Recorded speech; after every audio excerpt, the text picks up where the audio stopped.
Hi, I'm Rachel, and this is my Leap Day 2024 AM reading video. My February AM reading videos have been all over the map, but when it came down to it, I thought at least it would be fun to put this up on the last day of the month, since this last day of the month doesn't come every year. Anyway, I'm filming in the morning, hoping the sun doesn't overtake me as it comes in through the balcony, and hoping also that I can get this edited and uploaded tonight while it's still,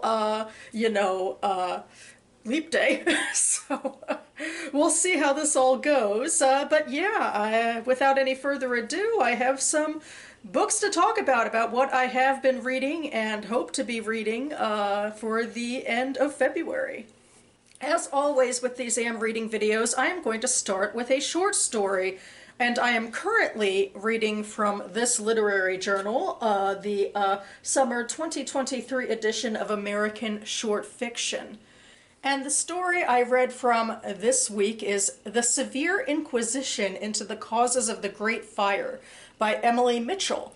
And this is historical fiction. I talked in a recent video about how it seems rare to me that contemporary short stories that I read are actually historical, but this one takes place after the 17th century London fires, and it's about trying to track down the person who started them.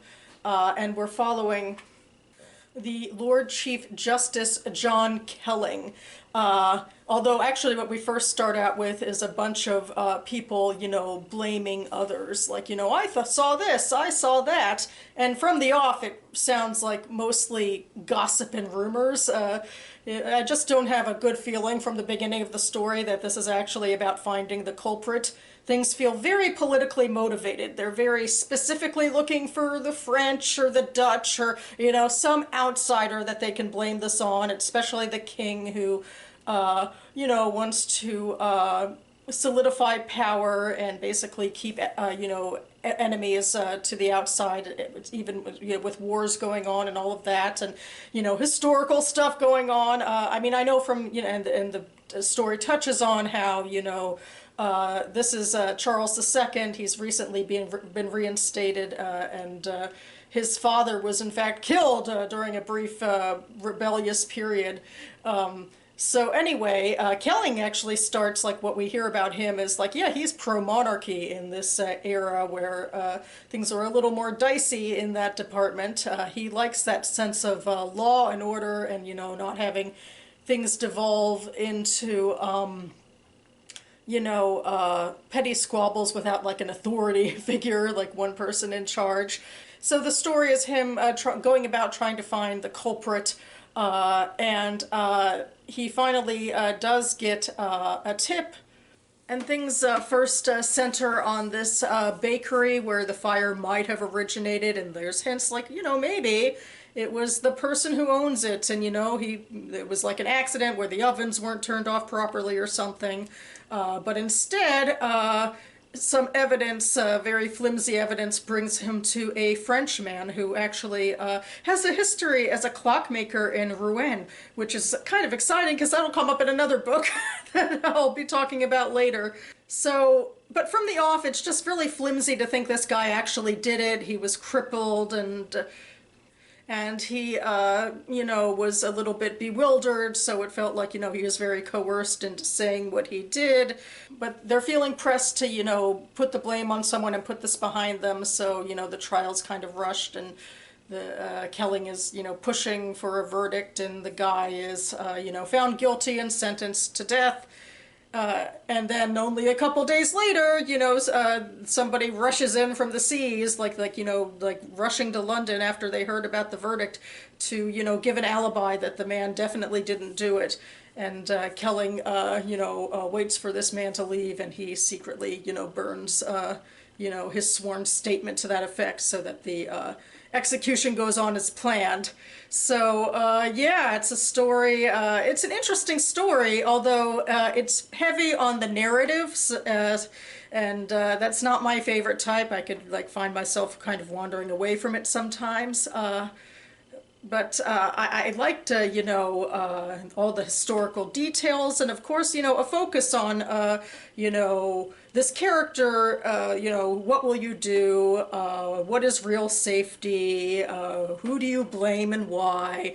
And of course, that ending about people coming together in unity to say, yay, we killed this guy who, was going to try to destroy us, and nobody can destroy us, and it is kind of a win for the monarchy in a way that, it's not about who they kill, it's about, the narrative of, standing strong against some outsider. It did not take long for the sun to catch up to me. Good grief. I really thought I'd have a little more time before, that weird shadowy effect. So I went ahead and I closed my blinds, and I'm sure now my, shadow and light situation is even more weird, but I don't know, at least it's, not directly shining into my face, so that's a plus. Anyway, I should stop rambling and get to my first book. And the first book I finished this month is Loot by Tania James. So this is the book with a character, a clockmaker from Rouen, France in it, which came up in, the story I just talked about. That's a very small part of this book, which I read because it was on my 2023 anticipated reads list, and now that 2024 is here, I actually seem to be getting through these. So yeah, this is historical fiction as well, and it mostly takes place at the end of the 17th century, in Mysore, India, or a lot of it takes place there. And it's a Hindustani kingdom ruled by the ruler Tipu Sultan, and he is at a little bit of a heyday, I think, when the story starts, where he feels this false sense of victory that, the East India Company is making trouble in other parts of India, but he's feeling, I guess, secure enough in his role, and his own sons have returned from English captivity, and he asks for a famous automated tiger to be made that's, bearing down on the neck of an Englishman, and there's even like a roaring, organ sound effect from inside the tiger. And this is a real artifact which ironically now resides within the UK because, the tables turned in terms of Indian history. But James imagines who might have put this tiger together, and she imagines a French clockmaker from Rouen, and also with the help of a budding artist and toy maker, Abbas, who's a Muslim Hindustani within the kingdom. So yeah, when it comes to why the Frenchman, Leger, is there, it's because actually, Tipu Sultan was trying to make an alliance with Louis XVI, and it turned out to be very paltry, like, what Louis XVI was able to send over to help him, say, against the English. Louis XVI was having problems of his own. Speaking of overthrowing monarchies, the French Revolution was occurring, and Leger and other French people in India found themselves stranded because, they came under imperial auspices. But then the revolution was, very bloody in parts, and there were questions of, would they be killed if they returned home? So Leger is kind of, cynical and embittered, and he does make the tiger, but he has a very, I guess, depressed outlook on life. I mean, otherwise he seems to mostly be drinking his life away, that sort of thing. But he does come out of the stupor enough to be impressed by Abbas, who's this somewhat naive, but also gifted, toy maker and maker of, these automatrons, and he wants to train him to be a clockmaker. And meanwhile, things are slowly starting to actually go south in Mysore, and Tipu Sultan is seeing, the English, close in on him. And Leger finally decides it's time for him to return to France, but Abbas doesn't want to come with him immediately. His family and his life is here. So Abbas actually stays and, fights against the English, or is at least a witness to the carnage. Although we don't see a lot of it, most of what we do see is from Tipu Sultan's final months. But his goal, Abbas's goal, is then, afterwards, I guess, he's actually himself rather, shaken and traumatized by what he saw in war. And so he does want to start his life elsewhere and, return to his old, teacher and learn a trade. So he slowly makes his way to France, which we largely hear about through a random sort of found document style of a diary from a seaman who Abbas was serving with for a while on his way to Europe. And then he gets to France and finds out that Leger has died. So, that personal relationship is over. But he is able to reunite with this half French, half Indian girl whom he knew briefly in Mysore. And the two of them track down where the tiger is now. Because once, the East India Company won against the Tipu Sultan, they sort of, divided up his goods. So the tiger ended up with one of the lords who was fighting for the East India Company. It's with his widow.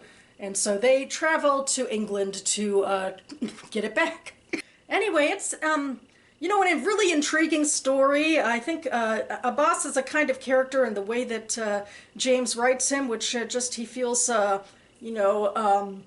really earnest and fun to follow.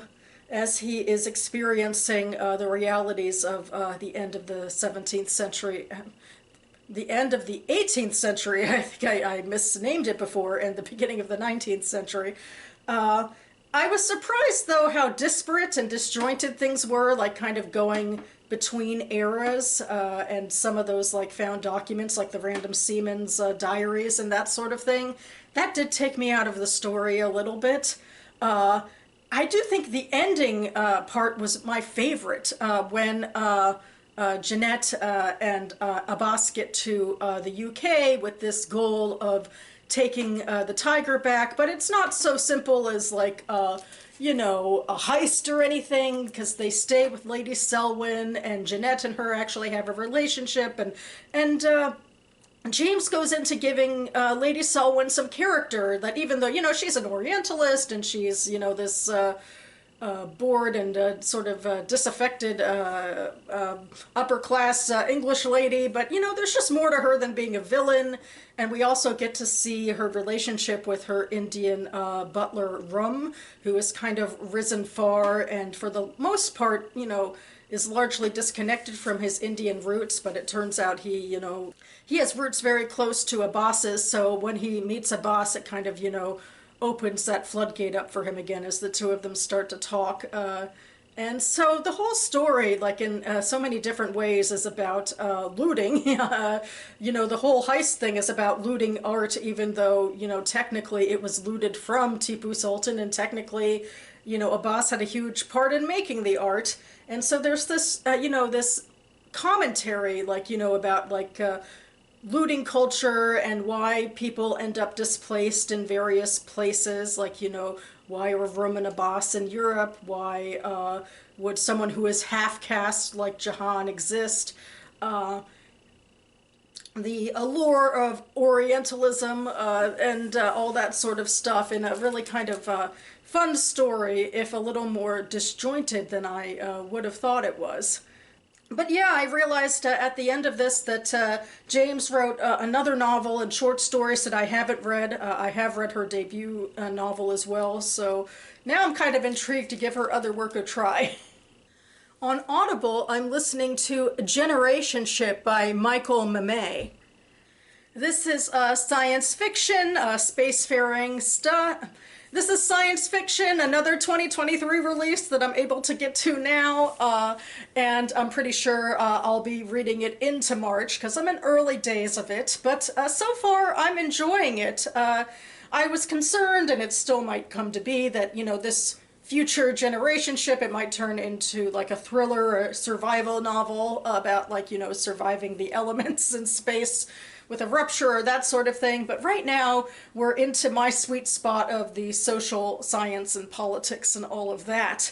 So like a lot of, generationship stories, Earth is beleaguered, and science has brought us to believe that we found a planet several light years away that could support human life. So a bunch of people get onto a ship and spend 200 years heading in that direction. A lot of that backstory stuff isn't all that hyper-specific, and I don't necessarily think it has to be.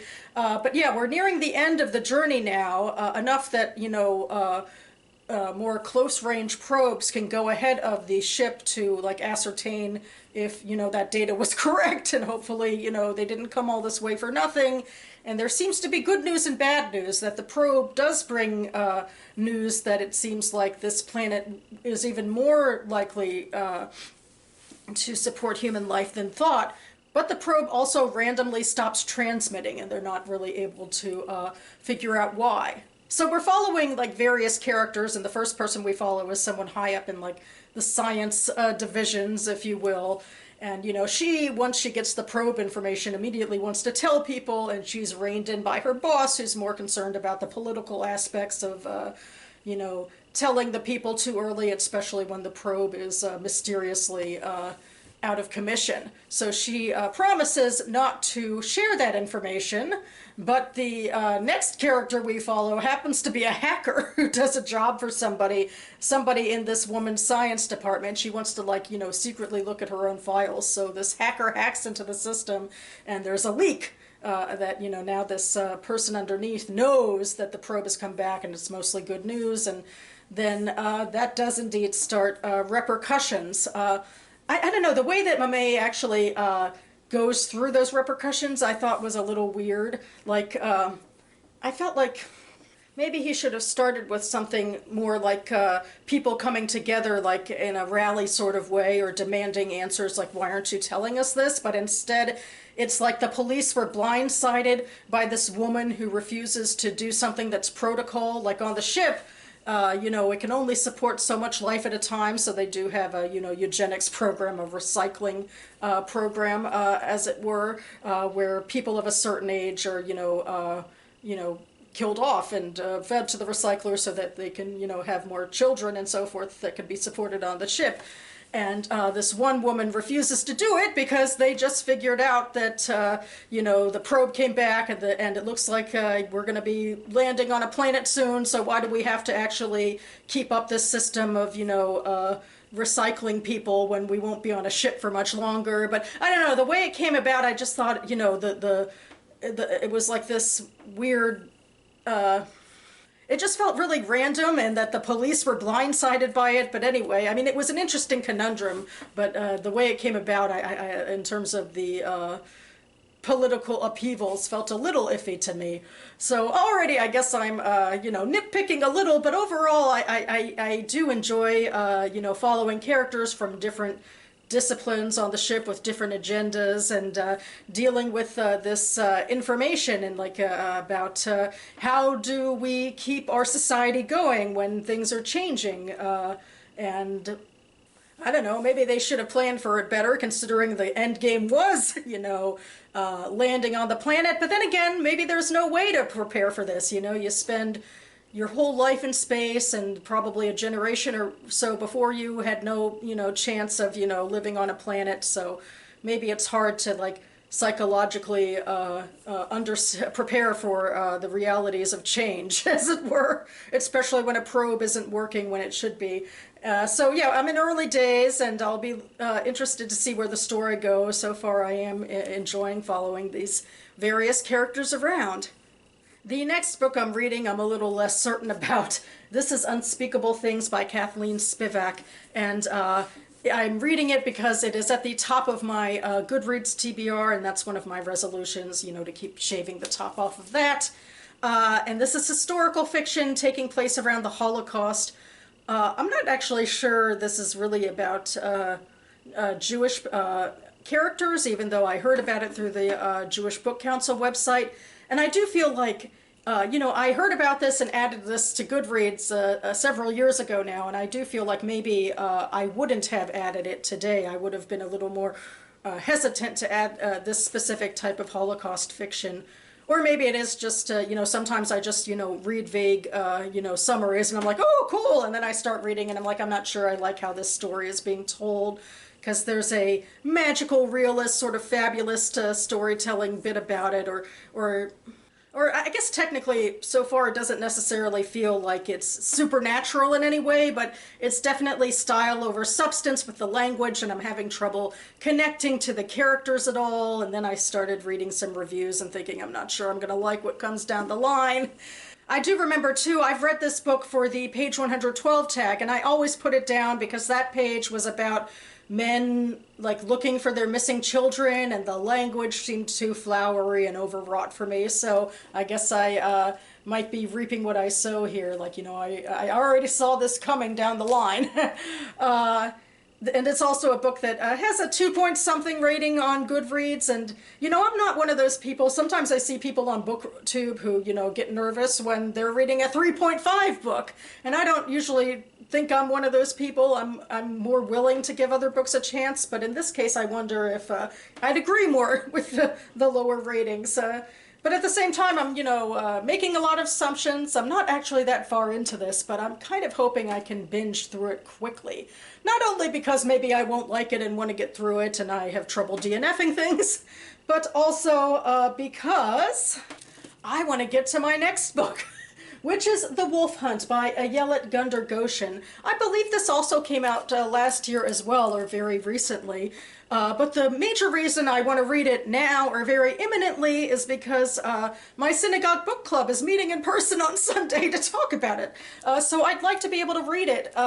And this is a author for me. I've read 2 of her other novels. She is a psychiatrist in Israel, and she tends to really favor complicated characters and complicated situations, which is some of my biggest bread and butter, really.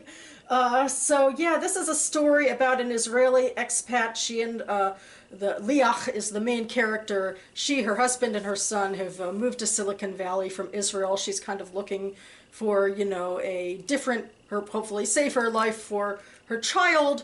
But first of all, one of the things that happens is that her synagogue is attacked by an anti-Semitic person, in this case who happens to be black, and I think that ties into later developments in the story where a black boy who might have been bullying her son is killed at a party, and then her son is blamed for it.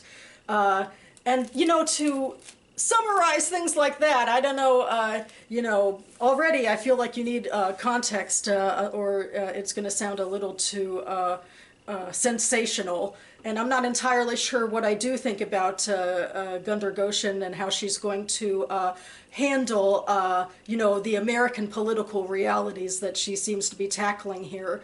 I have a lot of faith in the author, so I'm hoping, you know, I'll read it and we'll see what happens. Also, my synagogue librarian went ahead and sent all of the participants an interview that Gundar-Goshen did, and she talked more about her influences and that sort of stuff, so I'll link that interview down below. But yes, I would love to get to this very imminently so that I can talk about it over the weekend. And the final book I'll talk about here is Flee North, A Forgotten Hero and the Fight for Freedom in Slavery's Borderland by Scott Shane. And this is in part a biography of primarily the black man, Thomas Smallwood, who is credited with giving the Underground Railroad its name because he, somewhat with the help of a white man, were some of the first people in the 1840s to gather groups of slaves in the borderlands, which would be the Maryland area, because it's between sort of the deep South and then the free North states. And you know, send them north. And Smallwood was also very famous as an anonymous reporter, journalist, or columnist for an abolitionist paper, and he'd mock the slaveholders and writes, you know, searingly on the slavery institution. So this is the main crux of the story, and that is all I will be saying about it right now, because I am reading this book for the BookTube Prize. So the BookTube Prize was started in 2019 by Robert Sheard. Its purpose is to bring members of the literary book community together to read the best of literary fiction and nonfiction published in the U.S. the year before. So we start with ballots of 48 books in each division. In the octafinals, we each get a ballot of 6 books as official judges, and I am judging nonfiction Group B for the octafinals, and I'll have to rank this book against 5 others. And in the meantime, before we move on to the next round, I'm gathering my thoughts privately to myself, so I can't influence anyone else. But we have until the end of March to read all of our balloted books, and then, in April we'll move on to the quarterfinals. And anyway, if you'd like more information on the BookTube prize or my preliminary thoughts on my books from before I started reading them, I'll leave more information linked down below.